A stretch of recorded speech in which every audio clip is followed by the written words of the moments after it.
Welcome to Ninerology. Faithful, I'm with you. That was like a punch straight to the gut. And as Niner fans, it'll now be going on 30 years since our last Super Bowl victory in the year of 95. And this Super Bowl ended with the Chiefs winning 25-22 in overtime, the first overtime in Super Bowl history with the new rules where each team gets possession of the ball, regardless of what the very first team does. And ultimately, it came down to the Chiefs scoring a touchdown and the Niners getting a field goal. And but if you're a football fan, regardless of who you're rooting for, that's how Super Bowl should be played. It should come down to the wire. That's what you're looking for, all the emotion. And as a 49er diehard and faithful, this stinks. It's a huge gut punch because you're not going to see many other opportunities. One of the biggest things is the Niners were the fourth oldest team in the NFL this year. The fourth oldest team in the NFL. They barely snuck in to the Super Bowl because they had to come back from behind both in the divisional and in the conference championship game. Teams that they probably should have lost to based on how they played. We need to figure out some things. The salary cap is going to be something that needs to be addressed. They're going to be $3 million over the salary cap next year. And then Brock Purdy has one more year before he's ready for his payday for his new contract. So the window is closing for the 49ers. Next year is probably their last legitimate shot at getting a Lombardi trophy with this current team intact. Because after that, there's going to be a lot of decisions that have to be made regarding the salary cap and the future of this team. Now, the question is, who's responsible for the loss? Who do you blame? And there's a lot of fingers to point. The very first thing that comes to mind is special teams. You have the missed PAT by Jake Moody that was just kicked too short that ended up getting blocked. Next, you have that Luter gets, the punt gets kicked and it hits him in the foot. And Ray McLeod, instead of jumping on the ball, tries to scoop and run with it.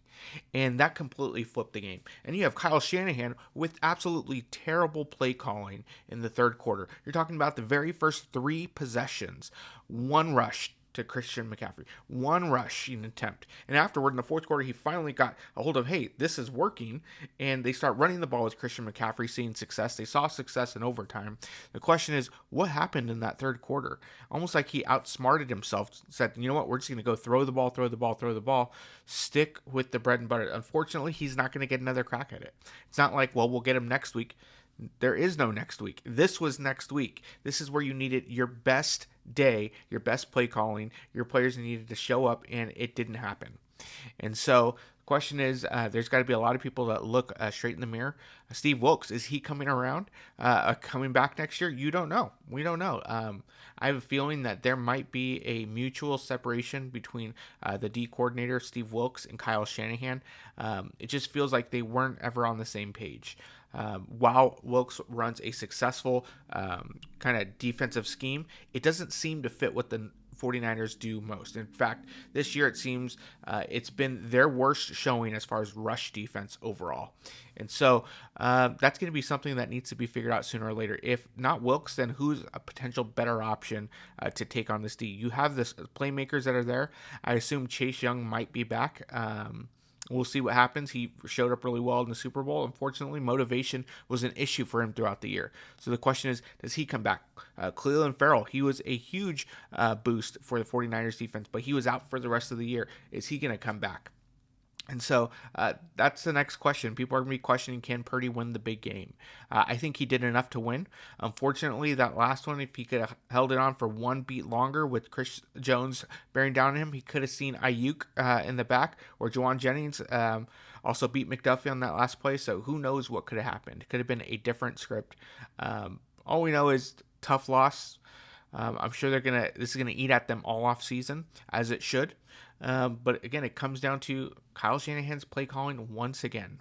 The third quarter, he wasn't himself. He should have stuck with what he started with the game with: run the ball. And then special teams. That's got to be addressed. Chiefs had the top 5 special teams going into the game. The 49ers were the bottom 10 in the league.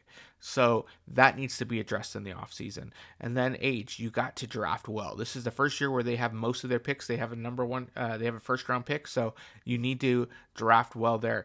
I would suggest go with the offensive line. That's what beat you this game. Chris Jones beat you. And so you need to figure out something to do at the right tackle spot. Trent Williams is going to come back for another year or two, but you need to find somebody to develop. And those are the big things. And terrible loss. And it's going to eat a lot, especially Faithful. I'm with you. It's going to eat throughout the entire offseason because it took a lot to get here. You're talking about heartbreak after heartbreak after heartbreak. And Kyle Shanahan's sort of cementing his legacy as the Eagles' Andy Reid. Now you hopefully he becomes the Chiefs' Andy Reid, and where he just starts winning and winning in the Super Bowl and figures that out. But right now he hasn't. It's tough for him. You know that this is going to build some scars and some tough tissue, but hopefully he can learn from it. And the 49ers can bounce off, dust themselves off. You got Talanoa Hufanga who comes back next offseason. We'll see what Dre Greenlaw, what a terrible injury, that Achilles, it looks like. He's probably going to be out anywhere between 4 and 8 months. And so he'll probably miss the very beginning of next season. So we'll have to figure out something at the linebacker position. But something that to keep an eye on. But Niner fans, keep your heads up.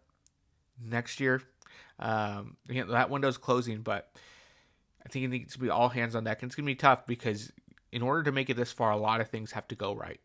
Injuries. Then you have to have a little bit of luck. Then you have to find some gems in the draft that are big contributors. And unfortunately, next year's never promised. You could have an injury-plagued season like 2020. And so as the team gets older, injuries are bound to happen more and more often. McCaffrey, he's got a lot of wear and tear on his body now. You look at that D-line, he's getting older. George Kittle is getting older. Trent Williams is getting older. And so the question is, what are you going to do, 49ers, to get over that hump next year? What are you going to do, Kyle, to help improve to where you don't get into your head and outsmart your own self? What are you going to do to stay consistent? The Niners offense is too good to only score 22 points in a Super Bowl. Too good. And so the question is, what are you going to do next year? What are you going to do next year? Well, that's all we've got. Catch us back next week. We're going to probably recap the Super Bowl a few more times as we get a chance to look at the tape, as well as break down position by position. What do the Niners need to do to get back here next year? Don't forget, like and subscribe, and we'll catch you next time.